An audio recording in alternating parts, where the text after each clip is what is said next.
अब देखिए, हरियाणा में नए कलेक्टर रेट लागू हो रहे हैं, जिसके चलते जमीन की कीमतों में बढ़ोतरी हो रही है। ये बढ़ोतरी 10 से 133% तक होगी। सबसे ज्यादा अगर बात की जाए तो 133% की जो बढ़ोतरी है वो फतेहाबाद के एसबीआई मेन रोड पर स्थित जमीन की हो रही है। यहाँ रेट 15,000 से बढ़कर 35,000 रुपए प्रति वर्ग गज है। बाकी ज्यादातर जिलों की अगर बात कर लें तो 50% तक कलेक्टर रेट बढ़ रहे हैं, जिसके चलते गुरुग्राम, फरीदाबाद, रोहतक, पानीपत, रेवाड़ी, फरीदाबाद, चरखी दादरी समेत कई जिलों में जमीन के दाम आसमान छूते हुए नजर आएंगे। दरअसल हरियाणा में पिछले वित्त वर्ष की अगर बात की जाए तो 2024-2025 में कलेक्टर रेट समय पर तय नहीं हो पाए थे। नए कलेक्टर रेट जो है वो 1 दिसंबर 2024 से लागू हुए थे और यही कलेक्टर रेट अब तक चल रहे हैं। और अब ऐसे में हरियाणा में जमीन की जो कीमत है वो बढ़ने जा रही है। जो नए कलेक्टर रेट हैं वो लागू आज से हो रहे हैं। 10 से 133% की बढ़ोतरी है इस रेट में। फतेहाबाद की अगर बात कर ली जाए तो एसबीआई मेन रोड पर स्थित जमीन के रेट में 133% की बढ़ोतरी। रेट यहां पर 15,000 रुपए से बढ़कर 35,000 रुपए प्रति वर्ग गज है। ज्यादातर जिलों की अगर बात कर ली जाए तो 50% तक कलेक्टर रेट बढ़े हैं। रोहतक, पानीपत, रेवाड़ी समेत कई जिलों में 10 से 50% तक कलेक्टर रेट बढ़ा है।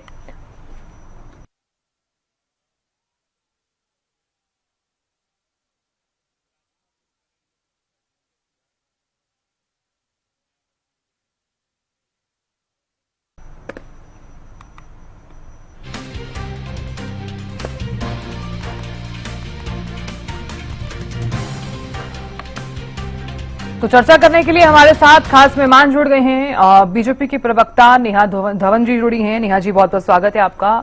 और कांग्रेस के प्रवक्ता योगेश जी जुड़े हैं। दोनों का ही बहुत बहुत स्वागत है हरियाणा न्यूज पर। सबसे पहला सवाल कांग्रेस के प्रवक्ता योगेश सिहाग जी आपसे करना चाहूंगी मैं, क्योंकि हरियाणा में जिस तरह से आप भी जानते हैं कि जमीनों के रेट बढ़ने जा रहे हैं, 1 अगस्त यानी कि आज से ये रेट लागू हो गए हैं, किस तरह से आप देख रहे हैं? तो क्या माना जाए कि एक गरीब व्यक्ति के लिए जमीन अब खरीदना काफी मुश्किल हो जाएगा? देखिए साधना जी, आपके माध्यम से हरियाणा न्यूज के सभी दर्शकों को नमस्कार, राम राम। और जहां तक देखिए ये कलेक्टर रेट की बेतासा वृद्धि जो हरियाणा सरकार ने की है, ये बहुत ही जन विरोधी फैसला है। और इससे जो एक पहले से जो जनता महंगाई की मार में थी और आम आदमी के लिए घर बनाना और घर खरीदना एक सपना बनकर रह जाएगा। क्योंकि देखिए महंगाई, चाहे बेरोजगारी, चाहे हर चरम सीमा पर है। और ऊपर से बेतासा वृद्धि जो कलेक्टर रेट में की गई है, ये बहुत ही निंदनीय है।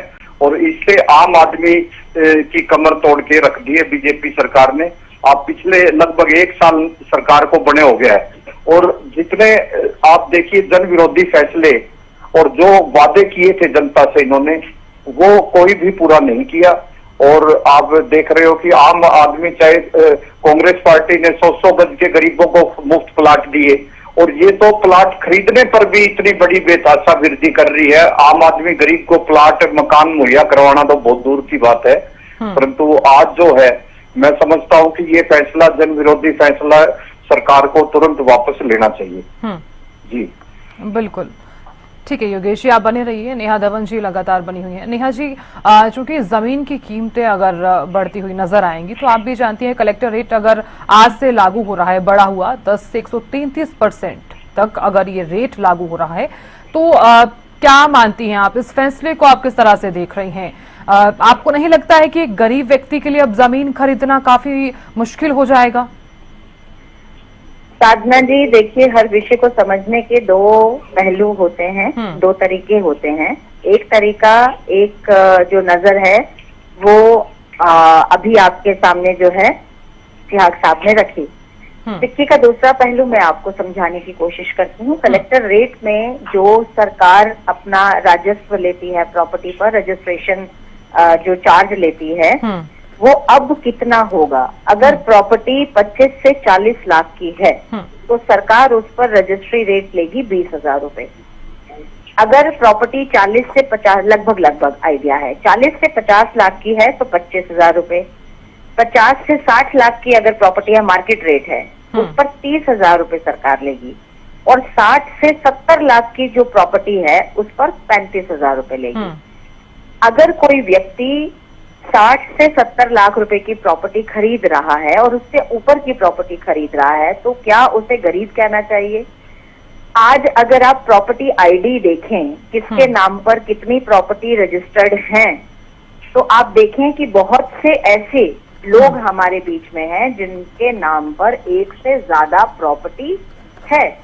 अगर आज की तारीख में आप पूरे हरियाणा भर नहीं, पूरे देश भर में देखें कि प्रॉपर्टी के कारोबार में केवल प्रॉपर्टी डीलर्स या बिल्डर्स ही नहीं, उनके अलावा कौन से ऐसे लोग हैं जो निरंतर प्रॉपर्टी लेते हैं, खरीदते हैं, बेचते हैं, खरीदते हैं, बेचते हैं, उन्होंने साइड बिजनेस बना रखा है, ऐसे कितने लोग हैं, उनकी बढ़ोतरी की जो परसेंटेज है वो कितनी हो चुकी है।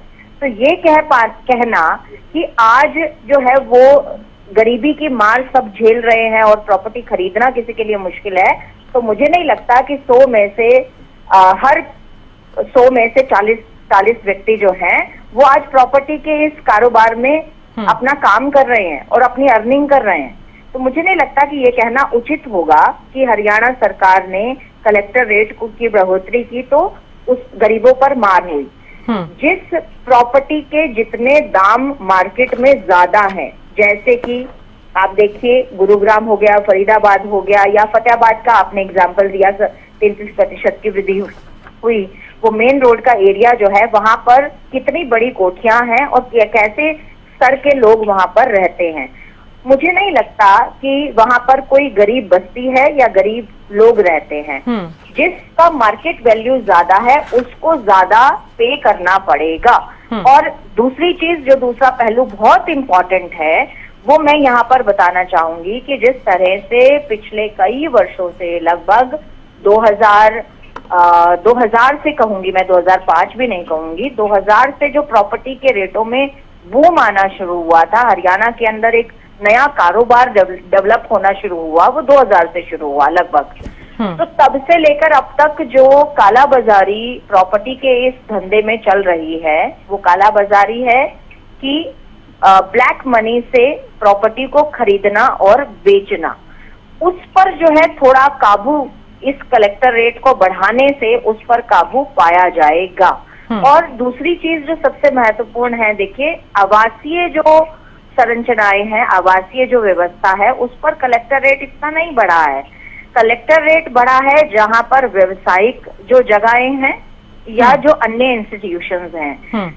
आवासीय स्थिति जो है, जैसी व्यवस्था है, उसमें कुछ परसेंट का जो है आपको दिखेगा। और जो ऐसी जगहें हैं जहां पर पॉश एरिया जिनको हम कहते हैं, गुरुग्राम में भी गोल्फ कोर्स रोड हो गया, जो बिल्कुल एक्सट्रीम पॉश एरियाज हैं, उन एरियाज में बढ़ोतरी हुई है। तो सिहाग साहब का ये तथ्य बिल्कुल निराधार हो जाता है कि गरीब जनता पर मार है। गरीब जनता पर बिल्कुल भी मार नहीं है। ये जो प्रॉपर्टी डीलर्स आपको कुछ कहते नजर आएंगे कि इससे कारोबार जो है वो ठप हो जाएगा, प्रॉपर्टी के धंधे में जो है वो गिरावट आएगी, ऐसा नहीं है। अगर कलेक्टर रेट बढ़ेगा तो प्रॉपर्टी के दाम भी तो बढ़ेंगे ना, ये तो वाइस वर्सा है। अगर कलेक्टर रेट बढ़ा है, मैं बहुत अमीर व्यक्ति हूँ मान लीजिए, और मेरे पास में 10 करोड़ रुपए है, मैं 10 करोड़ रुपए अपने प्रॉपर्टी में इन्वेस्ट करने जा रही हूँ, और अगर मैं कलेक्टर रेट उसका अच्छा पे कर रही हूँ, तो मैं अगर उसको फिर से सेल करूंगी तो मैं अपने उस कलेक्टर रेट को मार्जिन डालकर ही तो सेल करूंगी ना। और वो जब सेल करूंगी तो उसको लेने वाला व्यक्ति जो है वो 10 करोड़ से ज्यादा के प्रॉपर्टी अमाउंट का उसके पास होंगे तो ही वो लेगा। तो मुझे नहीं लगता कि इससे गरीब जनता को कोई नुकसान है, और ये भी नहीं लगता है कि इससे प्रॉपर्टी के दाम में गिरावट आएगी, इससे प्रॉपर्टी में उछाल आएगा। नेहा जी देखिए, आप जिस तरह से बता रही हैं कि कलेक्टर रेट में ज्यादा बढ़ोतरी नहीं हुई है, मैं अगर यहाँ पर एक एग्जाम्पल दूं, अगर हम चाहे मुझे ही लगा लीजिए, अगर मैं जमीन की रजिस्ट्री करवाने के लिए जाती हूँ, सीधे तौर पर देखा जाए तो 1 लाख रुपए यहाँ पर अगर स्टाम्प ड्यूटी अगर उसमें रेट लग रहा है, तो कलेक्टर रेट जो है वो 20% तक बढ़ा दिया गया है। यानी कि 1 लाख की जगह मैं अब 1,20,000 रुपए दूंगी। तो आपको नहीं लगता कि 20,000 रुपए ज्यादा मुझे पे करने पड़ेंगे? ये 20% जो बढ़ा है वो 1 लाख के ऊपर नहीं बढ़ेगा। जैसे मैं आपको जो बात बताऊं, मेरी रजिस्ट्री, अब ये बात बतानी नहीं चाहिए और सभी पूरी दुनिया सुनेगी, लेकिन मेरी एक रजिस्ट्री की डेट जो है वो 1 अगस्त थी। उसकी अगर रजिस्ट्री का अमाउंट जो है, मान लीजिए कि वो 40,000 रुपए मुझे वहां सरकार को पे करना है, तो अब मुझे उस पर केवल 500 से 1,000 रुपए और देना पड़ेगा। जब रजिस्ट्री खुलेगी, 3 तक रजिस्ट्री बंद है, अपॉइंटमेंट बंद है, तो अब वो रजिस्ट्री 3 के बाद होगी, तो मुझे उसके बाद 500 से 1,000 रुपए 1,000 रुपए उस पर एक्स्ट्रा देने पड़ेंगे। अब आप समझ लीजिए, ये थोड़ा सा कंफ्यूजन है, इस पे गलत नरेटिव सेट नहीं होने दे। मुझे लगता है कि किसी एक एक्सपर्ट को लेकर आपको इस पर एक चर्चा जरूर करनी चाहिए कि आखिर किस तरह से। मैंने आपको अभी अमाउंट बताया कि 60 से 70 लाख रुपए की अगर प्रॉपर्टी है, तो उस पर जो अमाउंट अब जाएगा वो 35,000 रुपए है। तो अब आप अंदाजा लगा लीजिए कि जो व्यक्ति 50 से 60 लाख रुपए पे करके प्रॉपर्टी खरीद रहा है, उस व्यक्ति को 35,000 रुपए सरकार को देने में और सरकार के राजस्व को बढ़ाने में क्या आपत्ति होगी? ठीक है नेहा जी, आप बने रहिए, योगेश जी भी लगातार बने हुए। योगेश जी, आपने सुना होगा नेहा जी अपनी प्रतिक्रिया देती हुई नजर आई है, आपसे भी मैं जानना चाहूंगी आपकी प्रतिक्रिया।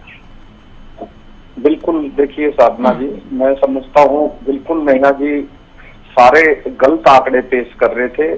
जो कलेक्टर रेट में वृद्धि हुई है 50% तक वृद्धि हुई है। जो अभी ये अमाउंट पे बता रहे थे कि केवल 30-35 हजार फर्क पड़ेगा जब आप 50 लाख तक की कोई रजिस्ट्री करवाते हो, बिल्कुल गलत है। मैं इन्हें तैयार हूं, अगर ये मेरी रजिस्ट्री कोई करवा के देते हैं तो मैं बिल्कुल इनको सूचित भी करूंगा।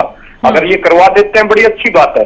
और दूसरा देखिए, ये कहते हैं कि आम आदमी गरीब पे कोई महंगाई की मार नहीं है। आप आंकड़े उठाइए, मैं नहीं बोल रहा। आज हरियाणा में कितने बीपीएल है, इन्होंने चुनाव के समय कितने बीपीएल कार्ड बनाए थे, कितना बड़ा घोटाला किया था, और आज उनके नाम काटे जा रहे हैं बिना किसी उसके नोटिस के। और ये गरीब, आम आदमी गरीब नहीं मान रहे। यहाँ आप कितनी बड़ी बेरोजगारी है, सिर्फ 1% लोगों पर जो सरकार चल रही है, जो अमीरी की जो इनकी जो परिभाषा है, वो मैं बिल्कुल गलत समझता हूँ। कि आपको देखना चाहिए धरातल पर, जमीनी स्तर पर क्या हालात है आज प्रदेश की। किसी भी क्षेत्र में आज आप देखिए, चाहे व्यापारी हो, चाहे फैक्ट्रियां हो, उद्योग धंधे हैं, सब बंद पड़े हैं। आप हरियाणा से लोग पलायन करके जा रहे हैं, क्योंकि जो आप देखिए। और उसके बाद राहत देना दूर की बात, आपने कलेक्टर रेट बढ़ा के, मैं समझता हूं आपने इसमें, आप देखना बेतासा, जो इससे महंगाई की मार पड़ेगी और काम धंधे ठप होंगे। और फिर भी उसको एडमिट नहीं कर रहे। बड़ी बात देखिए, उसको जायज बता रही है भारतीय जनता पार्टी। राहत देना दूर की बात है और उसको बढ़े हुए रेटों को भी जायज बता रहे हैं। तो ये बहुत ही चिंतनीय है। और इस पे मैं समझता हूं कि सरकार को तुरंत विचार करके इस जन विरोधी फैसले को वापस लेना चाहिए, जिससे जनता को, आम आदमी को, और जो इतने बेतासा गरीब है हरियाणा में, ये मैं नहीं कह रहा, ये आंकड़े कह रहे हैं। आप बीपीएल की संख्या देखिए हरियाणा में, कितनी बीपीएल है, कितने, आधी से ज्यादा जनसंख्या बीपीएल की है, रहती है। तो आज आप उसको इतनी बड़ी मार रहे हो। ये कह रहे हैं कि एक प्रॉपर्टी आईडी पे 2-3 दूर आप उसको एक छत मुहैया नहीं करवा रहे गरीब को। हमने 100 गज की स्कीम चलाई थी, गरीबों को इंदिरा आवास योजना थी, साहब आपके नाम में कितनी प्रॉपर्टी है? आपके कितने प्लॉट हैं, कितने मकान हैं, बताएं जरा एक बार। मेरा तो सिर्फ मेरा तो एक बड़ा मकान है। ये वैसे तो पर्सनल चीजें हैं, मुझे नहीं लगता कि हमें डिबेट में ये चीजें यहाँ पर लेकर आनी चाहिए। जो इलॉजिकल है। सिहाग साहब देखिए, मैं दूसरा एग्जांपल देके आपको समझाने की कोशिश करती हूं, ठीक है, शायद आपको समझ में आ जाए। ठीक है, आप दोनों का ही बहुत बहुत शुक्रिया, आप चर्चा में जुड़े। योगेश जी, आपका भी बहुत बहुत शुक्रिया। तो देखिए, हरियाणा की अगर बात की जाए तो जमीन की जो कीमत है वो बढ़ रही है। तो अगर कलेक्टर रेट की भी यहाँ पर बात की जाए तो 10 से 133% की बढ़ोतरी। यूं मानिए कि अब जमीन खरीदना आपके लिए महंगा होने वाला है। हरियाणा में नए कलेक्टर रेट लागू